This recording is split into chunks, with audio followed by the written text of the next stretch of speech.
Not only did the Raiders lose on Monday Night Football to the Atlanta Falcons, but the one thing that they couldn't do, they did. We'll talk about that plus more on Tuesday's edition of the Locked On Raiders podcast for December 17th, 2024.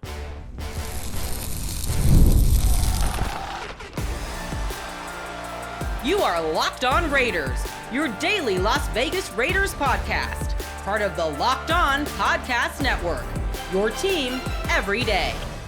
And welcome here, Raider Nation, to another edition of the Locked On Raiders podcast. Thank you so much for making the show your first listen of the day. We definitely appreciate you, whether you're catching us wherever you find your favorite podcast or if you're checking us out on YouTube. Either way, we definitely appreciate that. The show continues to grow each and every day, and that's because of your support, Raider Nation, and, of course, because of the job that my man Ari is doing behind the scenes on the YouTube page, making sure we look good and sound good. So we definitely shout him out at Ari Produces on Twitter. And, of course, as I mentioned, Raider Nation, we shout you out as well, even though the Raiders are riding a 10-game losing streak. As they're sitting there now at 2-12 overall on the season. You're still rocking with us each and every day. Met a lot of you at the game on Monday Night Football at Allegiant Stadium by the torch, and it's always my pleasure to meet you, and thank you so much for the kind words, the time that's spent listening to the show and even hanging out there at Allegiant Stadium. So anyone that I shook hands with and met with and was able to chop it up, talk a little Raider football before the game actually took place, I appreciate you in a major way. You want to hit me up on Twitter, you can, at your boy Q254.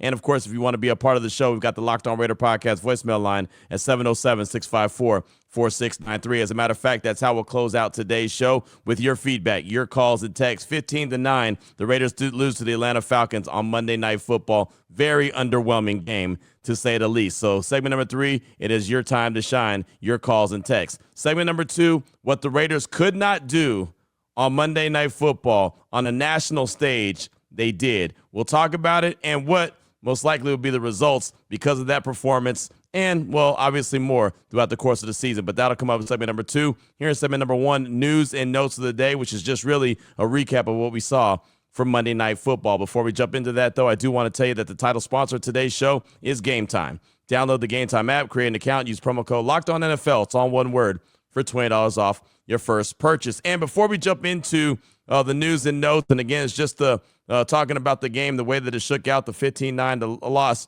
to the Atlanta Falcons, I did want to pass along this text that I got from Mr. James out of Nashville. And really, I should have got this on Monday's show, but I didn't see it till later on. But I wanted to make sure I start off the show and pass this along because I thought it was really important, really special, and thought I should share it with Raider Nation. It says, "Hey, Q. Mr. James out of Nashville. Typically, when I text in, I keep it lighthearted and funny. Today is the 3-year anniversary of my wife passing from cancer at age 40. She was a diehard of a Raiders fan as any person that calls or texts this show. She was Raider Nation until the very end. Shoot, I even proposed to her at a Raiders game in front of 50,000 fans. I know she's probably kicking back with John Madden having a cold one, getting ready for the game. As much as I want the Raiders to get the first pick in the draft, I want to win tonight even more. Sometimes life is bigger than the game of football. Win, lose, or tie, we're Raider Nation till we die." That's Mr. James out of Nashville. And yeah, well, she watched that Monday Night Football game alongside with John Madden. They had more than one cold one, that's for sure, right? They needed multiple cold ones. Hell, I was sitting in the press box thinking, I sure could use a cold one now. But Mr. James, thanks a lot for sending that text message along. It's special when you're able to, open up and talk to us about real life stuff. Like you said, it's more than football. And so Raider Nation's hearts go out to you, and hopefully you and your family are doing really well. Obviously, the game on Monday did not help with, what was going on and the thoughts and memories that were going through your mind of your wife, the diehard Raider fan who passed away at the age of 40 as the Raiders lose to the Falcons 15-9.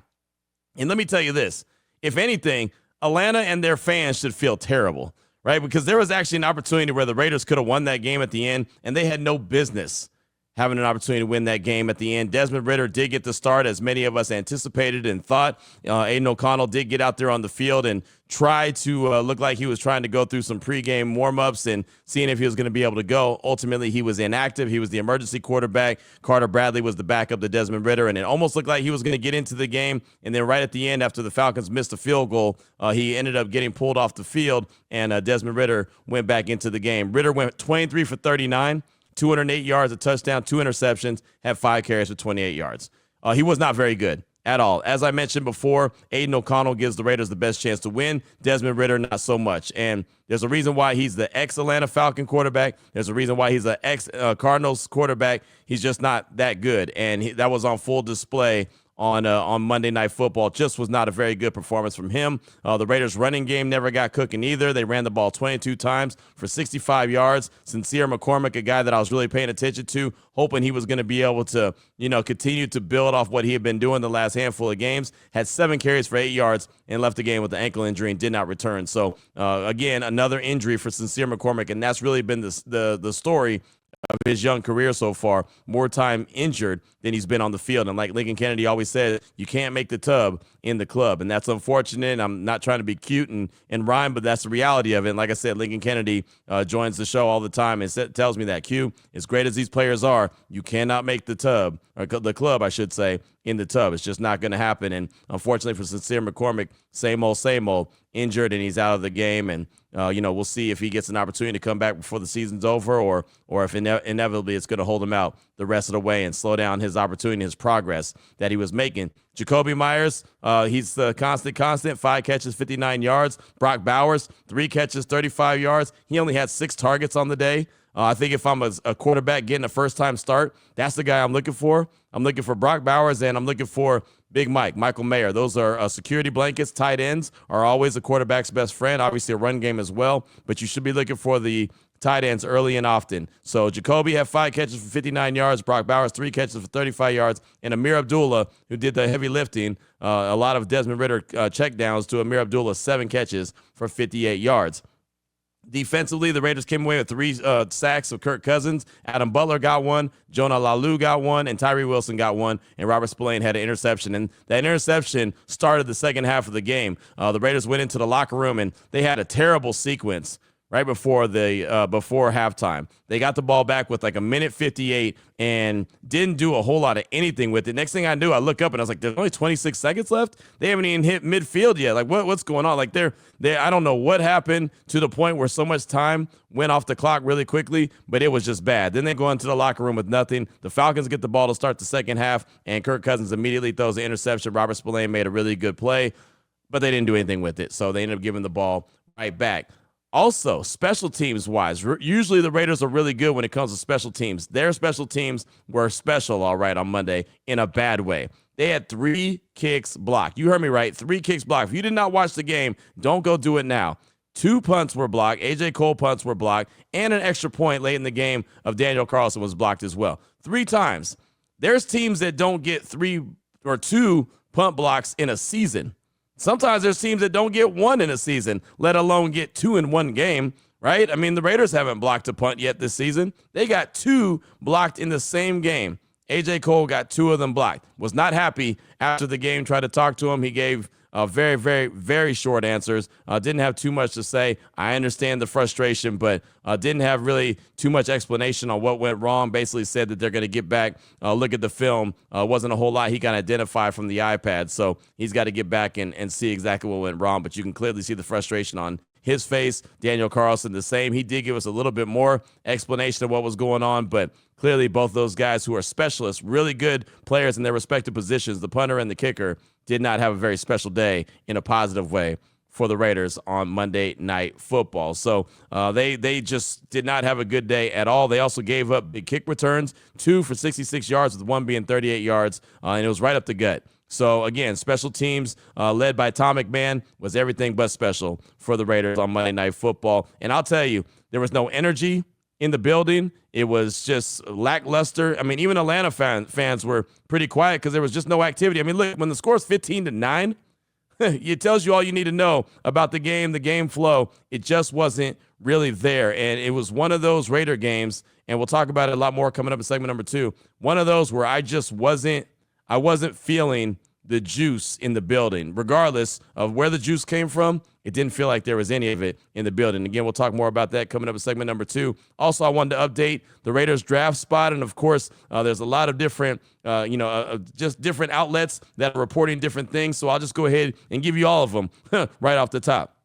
Per ESPN stats and information, this is from Paul Gutierrez from ESPN. The Raiders now hold the number 2 overall draft pick with the loss on Monday Night Football. And if they had won, it would have jumped to number 7. So that was from Paul G on ESPN Stats and Information. Also, Josh DeBow from the AP said if the season ended today, the Giants would hold the tiebreaker over the Raiders and have the top pick based on strength of schedule. But lucky for the Raiders, the season doesn't end on Monday, and if factoring all 17 opponents, Raiders have a .012 edge over the Giants for the number one pick. That's from Josh DeBow from the AP. And then, of course, Tankathon.com, where I reference quite a bit, has the Raiders at 1, Giants at 2, Patriots at 3, Jaguars at 4, and then Panthers round out the top 5. So I think we can all agree that currently right now, as the Raiders are sitting there at 2-12, they've got at least a top 2, top 3 pick. Right? That's what we can all agree on as of right now. Again, different outlets weigh different things. As we know, we've had plenty of people call in and text in and talk about it. But I think it's very easy to understand sitting there at 2-12, the Raiders are one of the worst teams in the league, and they're going to have a top 3 pick as of right now with still 3 more games left to go in the regular season. So that's what I got for you for segment number 1 of today's Locked On Raiders podcast, kind of news and notes, just talking about the game. Wasn't a whole lot to talk about because there wasn't a whole lot going on for either team, Atlanta or the Raiders. And the fact, again, that the Raiders had a Hail Mary, had 2 Hail Marys at the end, one sail out of bounds and one get intercepted to end the game. I mean, if they come up with that play, that Hail Mary, and they kick an extra point, they won the game, right? I mean, they were right there. That tells you more about Atlanta, who's fighting for a playoff spot, than it even tells you about the Raiders. The Raiders stink. The Raiders are on a 10-game losing streak. But Atlanta, who's clawing and scratching and trying to get that playoff spot, for them to put that kind of performance in, they can't be happy about that either. There was no Falcon fans that were bragging on the way out of Allegiant Stadium, at least none that I saw. But we'll talk about what couldn't happen on Monday Night Football that did happen to the Silver and Black. We'll do that coming up in segment number 2 of today's Locked On Raiders podcast.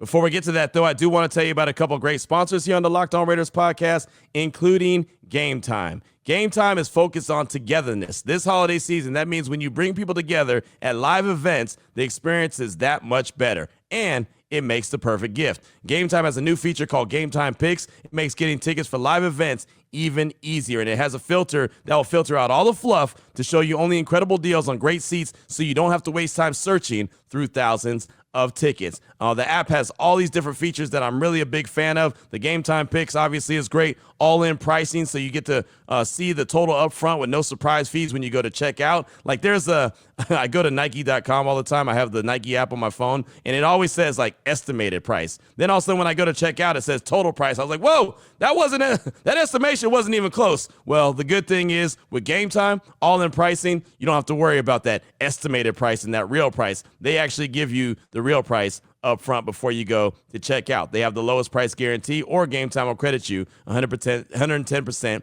of the difference, and your purchase is always covered with the most flexible customer service policy in the ticket industry. Right now, take the guesswork out of buying tickets with Game Time. Download the app, create an account, use promo code LOCKEDONNFL for $20 off your first purchase. Again, terms do apply, so create the account, use the promo code LOCKEDONNFL. It's all one word, LOCKEDON NFL for $20 off. Download Game Time today. What time is it? Game time? My mom likes it when I say that. Also, I want to tell you about our good friends at FanDuel. It's never too late, and it doesn't matter what the Raiders' overall record is, to jump into FanDuel, America's #1 sportsbook. Right now, all new customers can bet $5 and get $150 in bonus bets if you win. The FanDuel Sportsbook app gives you everything you need to place live bets on the NFL, and it's all in one place. So, when you get a hunch in the middle of the game, you can check out the latest stats, view live play-by-play, and so much more on the same page where you place your bets. Visit FanDuel.com to join today. A good bet would say Kirk Cousins to throw an interception. He did throw an interception, right? He's thrown 9 interceptions in the last 5 games and finally did throw 1 touchdown. But if you wanted to make a bet, a player prop bet, Kirk Cousins to throw an interception, that would have won you some money. Again, visit FanDuel.com to join today. You'll get started with $150 in bonus bets if you win your first $5 bet. That's FanDuel.com. Never waste a hunch and make every moment more with FanDuel, an official sportsbook partner of the NFL. All right, Raider Nation, here we go. Segment number 2 of today's Locked On Raiders podcast. Want to talk about what the Raiders could not have happen on national TV on Monday Night Football that inevitably did happen, and that's put out an embarrassing performance.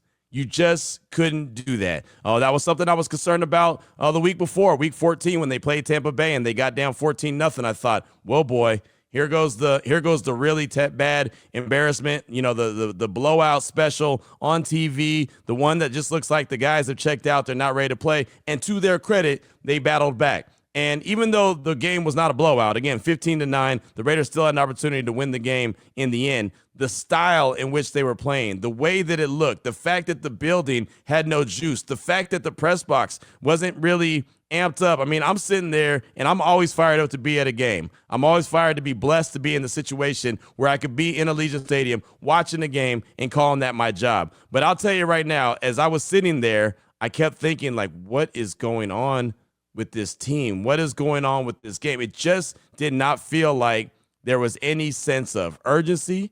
It didn't still feel like there was any sense of purpose. It just felt like it was the end of the road. I mean, think about this.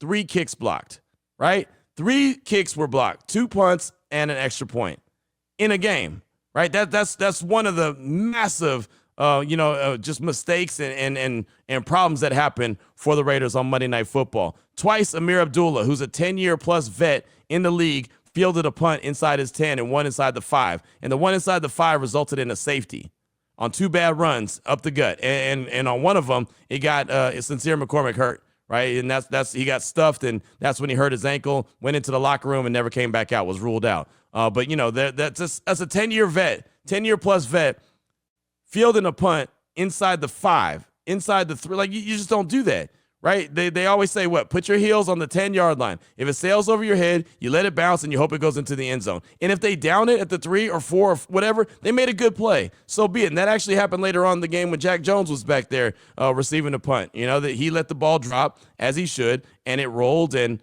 there you go. You end up down in the ball like the 3 or the 4-yard line. But you have to have a certain area where you're going to go, right? The ball's about to come over your head. You fake like you're about to catch it, fair catch it. It goes over your head, and then you hope that it rolls into the end zone. But to field it the way that they did and then ultimately get a safety, that just kind of told you all you need to know about the state of the game. Offensive play calling, it looked very suspect again. This is the first week when I could tell you Scott Turner's play calling was bad, and especially with Desmond Ridder getting the start. And I realized that he only had a handful of games or a handful of days to prepare for this game for Desmond Ridder, but it just didn't look good. And it just, to me, it felt like as I'm sitting in the press box watching the game that this was, the first game since the reports came out that Bill Belichick is, interested in Scott Turner as a potential offensive coordinator there at North Carolina with them. And it almost felt like, Scott Turner said, oh, well, I'm out of here. I'm going to go be with Bill in Chapel Hill. It almost felt like that. It did not feel like Scott Turner was locked in. The play calling, again, when you have a quarterback in Desmond Ridder getting his first start with the team and you're not feeding Brock Bowers and Big Mike your security blankets, there's a problem.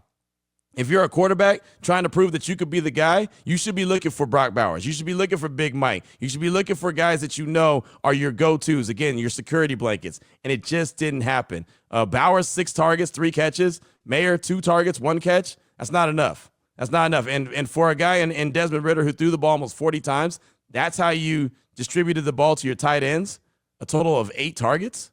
It's not going to get it done. Bowers alone should have had 8 targets, if not 8 catches. And that's not just because I want him to go and set the record and get a bunch of targets. He's your best player. He's your best player, and it looked like there was no rhyme or reason or want to get him the rock like they should have. The team had no energy. Allegiant had no energy.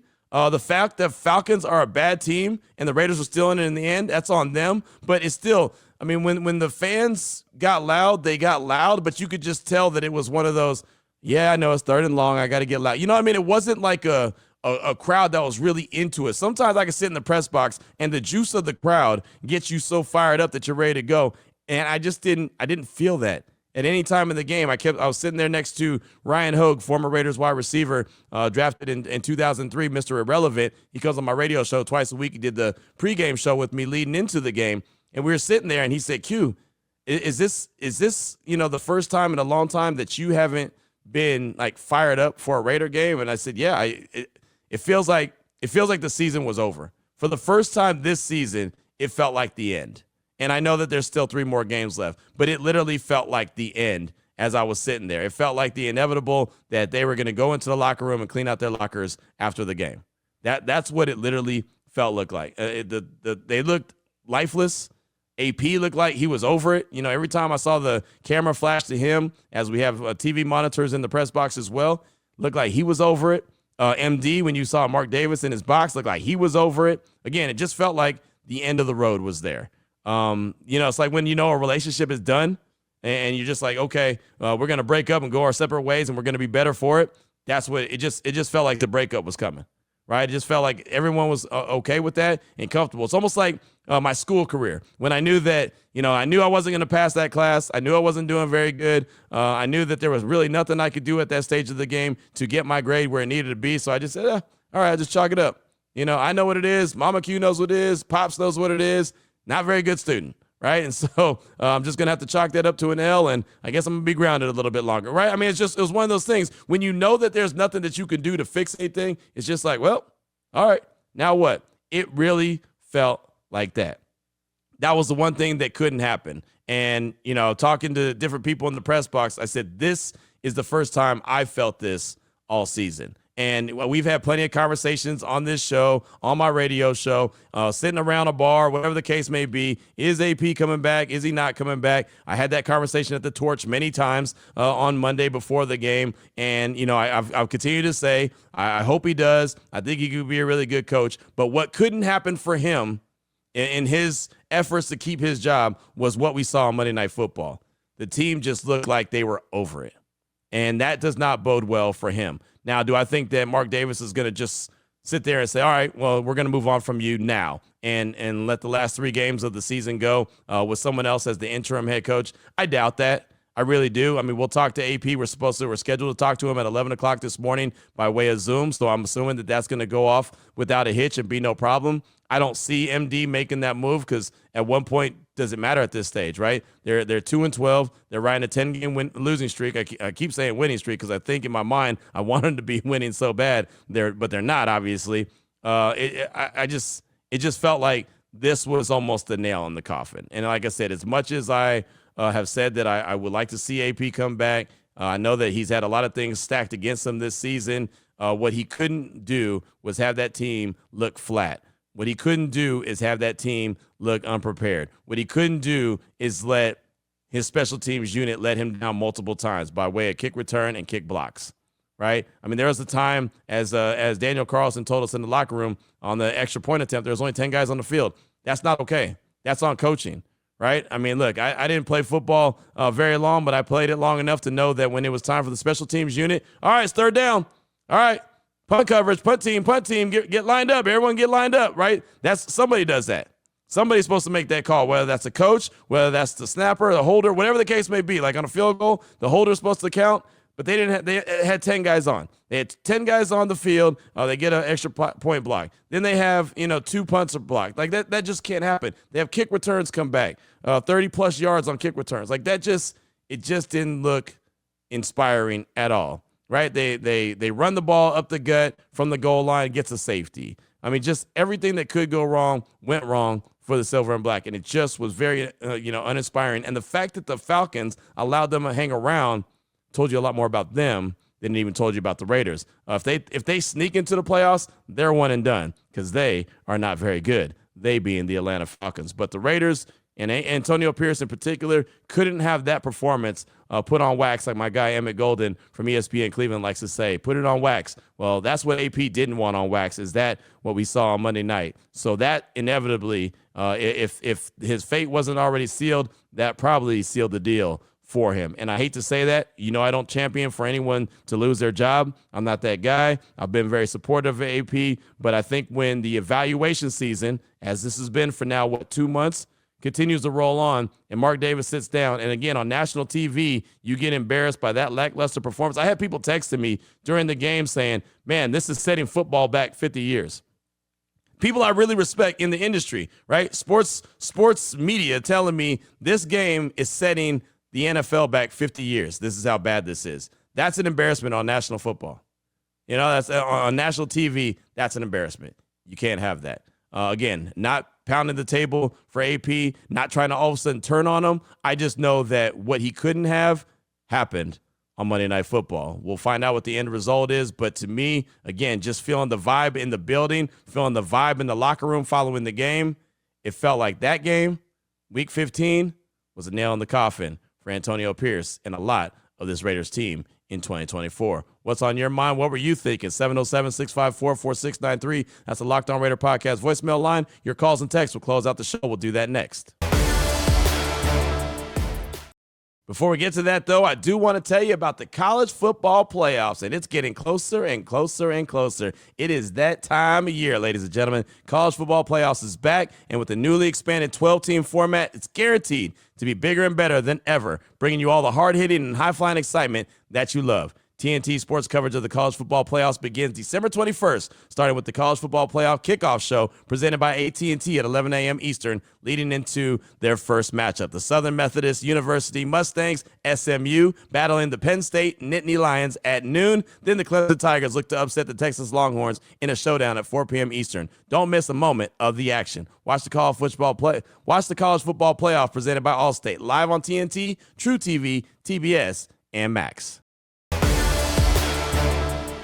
Here we go, Raider Nation. Segment number 3 of today's Locked On Raiders podcast. Your calls and texts straight off that Locked On Raider podcast voicemail line, 707-654-4693. This call from Be Easy Raider in San Antonio actually came in before Monday Night Football. Didn't get to it on Monday's show, but he was calling in to talk about how he feels about the Raiders roster and what they need to do about the team moving forward. Plus, he brings up the Alamo Bowl happening at the end of the month. Here he is, Be Easy Raider out of San Antonio. Hey, Q. This is Be Easy Raider calling out of San Antonio, Texas. Love the show, as always.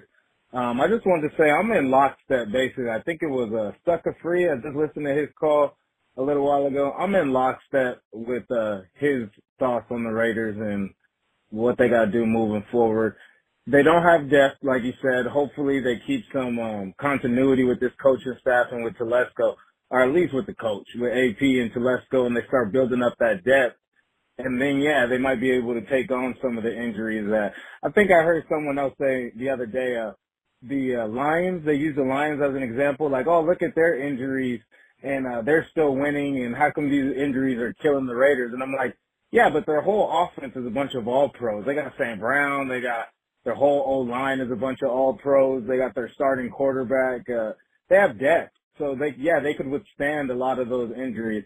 And then they signed another Pro Bowl defensive end to fill in for the injuries they had there on defense. But anyway, don't mean to get too distracted. But yeah, stay with AP, build up some continuity, build up some depth on the roster. Telesco did a good job this year, and just keep seeing what they can build. The players are definitely fighting for him. They definitely love him. So that's I'm pretty much, like I said, I agree with Sucker Free moving forward. Also, I wanted to say, me and the missus, the Buffalo is coming down to San Antonio for the Alamo Bowl, and best believe me and the missus is going to be in there representing Raider Nation, silver and blacked out, have some signs for Shador, make sure he recognizes that the nation, the feeling of love that he's been showing towards the nation is mutual, and we're here and ready for him to come be a Raider as well. So we're going to make some posters and show some love to Shador when he's out here in San Antonio. That's on the 28th, but yeah, keep doing your thing. Love the show. Keep doing what you're doing. Go Raiders, Raider Nation for life, always. Thank you for the call, my man. I appreciate you. What you said about the Lions and injuries, how they've dealt with it is exactly what I've been trying to say, right? The Raiders don't have the depth like the Lions do, and the Lions got hit again on Sunday against the Buffalo Bills. 3 more guys are out, right? I mean, they have their cornerback with a broken jaw, their defensive tackle, torn ACL, their running back, a torn MCL, and he has to have surgery, and he's out for the season. So they're just riddled with injuries. I feel like that's ultimately what's going to derail them in their ultimate goal to get to the Super Bowl. I think that they're just not going to be able to, handle it and survive dealing with all those injuries. But as you said, the Raiders are definitely not built like that. They don't have the depth at all. As far as the Alamo Bowl, it sounds like it's going to be a lot of fun. On a side note, I think that tells you a lot about Shador and Travis Hunter, the fact that they're going to be playing in that, and they're not like so many of these other players that just say, yeah, we're opting out and we're going to prepare for the NFL draft. And these guys are going to be, top 5 picks at worst. And they're not opting out at all. They're not starting to train and get ready for the NFL draft. They're going out there to play with their brothers one more time. Like, that tells me a lot about those dudes. Right? I mean, it really, and we'll have these conversations later on. I think everyone who listens to this show knows how I feel about Shador. But think about this. They went with Dion, and Shador is obviously his son, so he's going to do that. But they went with him to Jackson State. They won there. He had Travis Hunter, who could have gone anywhere in college football. Could have gone anywhere. He had a scholarship anywhere, everywhere, right? He chose to go to Jackson State at HBCU. They won there. Then they all transferred to Colorado. They found a way to win there. Travis Hunter comes away with the Heisman Trophy, was doing it on the offensive side of things and the defensive side of things. Two-way player. Shador's going to be a top pick. Travis Hunter's going to be a top pick. They all did it their way.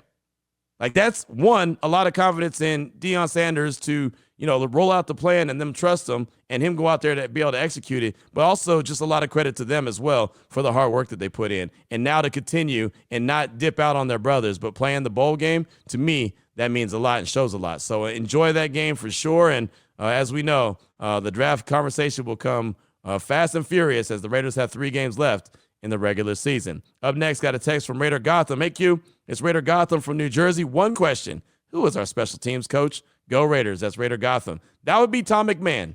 And he actually missed a couple weeks ago. He was out sick, and he wasn't there on the sideline. Matter of fact, their assistant special teams coordinator actually took the place and did a pretty good job that day, and then found out that Tom McMahon was just sick, and so he wasn't able to go. But, I think a lot of people were questioning the special teams coordinator when they saw what happened at the game Monday night and how everything went wrong special teams-wise. Again, I don't mean to keep beating this dead horse, but when you have 3 kicks blocked in the same game and you have kick returns come right up the gut at you and our big-time returns 35, 38-plus yards, like, you can't have that. That was an absolute special teams meltdown on Monday Night Football. So, there you go. Tom McMahon is a special teams coordinator. Up next, got a call from Raider 27. He's calling to talk about the embarrassing performance of the Raiders on Monday Night Football. Here's Raider 27. Hey, Q, this is Raider 27, and I just finished watching this gracefulness, honestly.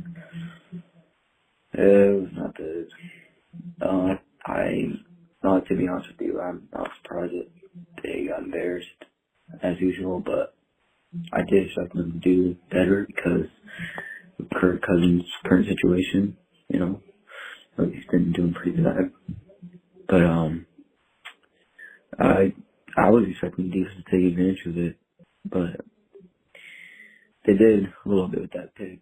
But per Raiders, they didn't really do anything with that turnover. But honestly, I don't really know what we're doing with play calling on like 3rd and 28. You run the ball, or like 2nd and 28. But I understand you can't like throw it because the defense is back. But at least throw like a slam or something like that. Thanks for all you do, Q. Raider 27 out. Thank you, my man, for the call. And very bad, very embarrassing, very uninspiring.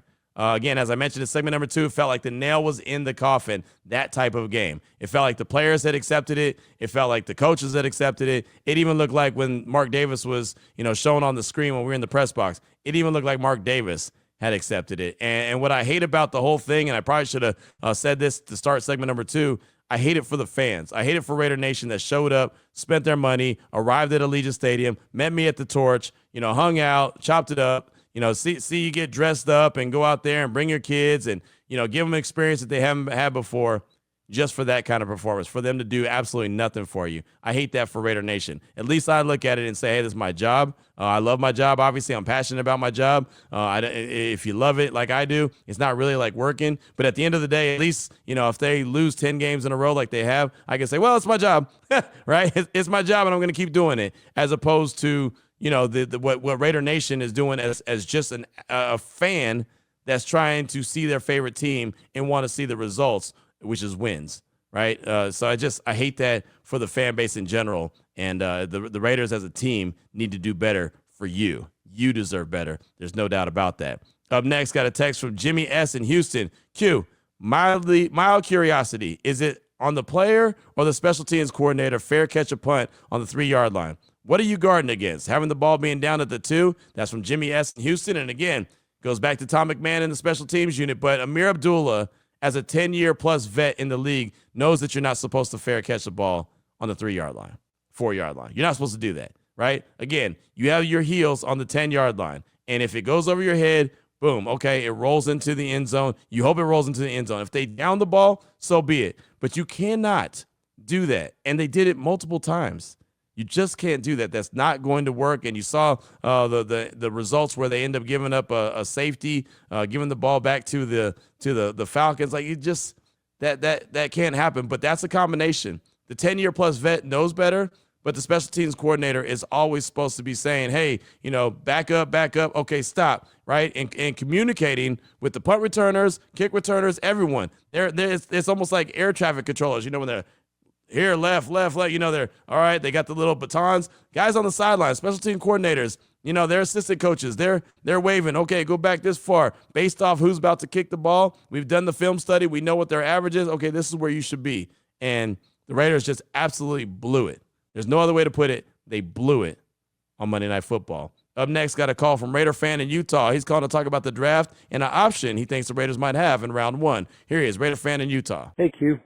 I'm a Raiders fan from Utah, and I just wanted to call in and see what your thoughts were on maybe the Raiders not taking Shador or Cam Ward in the first round and going with Travis Hunter. I think Tom Telesco's already proven that he takes the best player in the first round. And I guess my defense to that would be, are Cam and Shador so much better than, say, Carson Beck or, I forgot the quarterback from Texas or Oregon. Are they so much better than those guys that we couldn't pick one of them up in the second round? And I think either Shador or Ward would still be a really good pick in the first round. But just like to hear your thoughts. Thanks. Thank you for the call, my man. Yeah, you definitely have to draft a quarterback. I mean, I understand it. Travis Hunter is fantastic. I'd love to see him in silver and black. But if anything that you learn from Monday Night Football and this season in general, you've got to have a quarterback. You've got to have a quarterback, and you've got to have a quarterback with star power. Bro, everything that I saw at Allegiant Stadium on Monday night, when you saw Falcon fans, when you didn't see Raider Nation fired up, when you saw a lot of empty seats, when there was no energy in the building, the Raiders need someone who could potentially be a star to get Raider Nation fired up, excited, want to be there each and every game, every Sunday, every Monday, every Thursday, whatever the case may be, someone to get them fired up to want to be there. And I'll tell you this, and Jason Horowitz said this on my radio show last week when he joined the show, if the Raiders were to find a way to end up with Shador Sanders, guarantee they're going to have a lot more than one primetime game in 2025. And I back him up 100% on that. You have a guy like Shador Sanders, whether people like him or not, they're going to tune in to watch him. Because a lot of people want him to fail, and a lot of people want him to succeed. But you're going to tune in, just like a lot of people tune in to Colorado football. So, and there's going to be a lot of fans that are going to be fired up by him, are going to have his jersey. That'll be the hottest selling jersey ever. And I'm not saying that translates to wins, but this team needs a star. They need someone to rally around. They need that star power more than anything in Las Vegas to try to help build and kind of pump up Allegiant Stadium. And, as far as some of those quarterbacks, Carson Beck, I think he's actually going to go back to Georgia. There's conversations about that. Quinn Ewers, he's probably going to end up at North Carolina. Him and Arch Manning are two guys that North Carolina's trying to get them the transfer, and they're going to give them a massive NIL deal. Drew Aller from Penn State, he's going back for another year. Garrett Nussmeier from LSU, he's going back another year. Jalen Milroe from Alabama, I think he's going back another year. Like, it's slim pickings. And if you're not going to get Shador, you end up with Cam Ward. You need to get one of those two dudes, right? I like Shador better, but both those guys I think are really good players and would do the Raiders really well. But I think for what the Raiders need, I think Shador is the all-in-one package as far as I'm concerned. Got one more text. We'll close out the show. This text is from Mark C. from North Carolina. Q, it's Mark from North Carolina. First time reaching out. I wanted to talk about the huge trade the Raiders pulled off. I can't believe we got Josh Allen for a 7th-round pick. That's awesome. Oh, boy, sorry, my bad. That was my wish list for Santa. LOL, the reason for my text is the whole coaching staff, as we know, will be hopefully drafting a quarterback. The way I think is the powers have to be have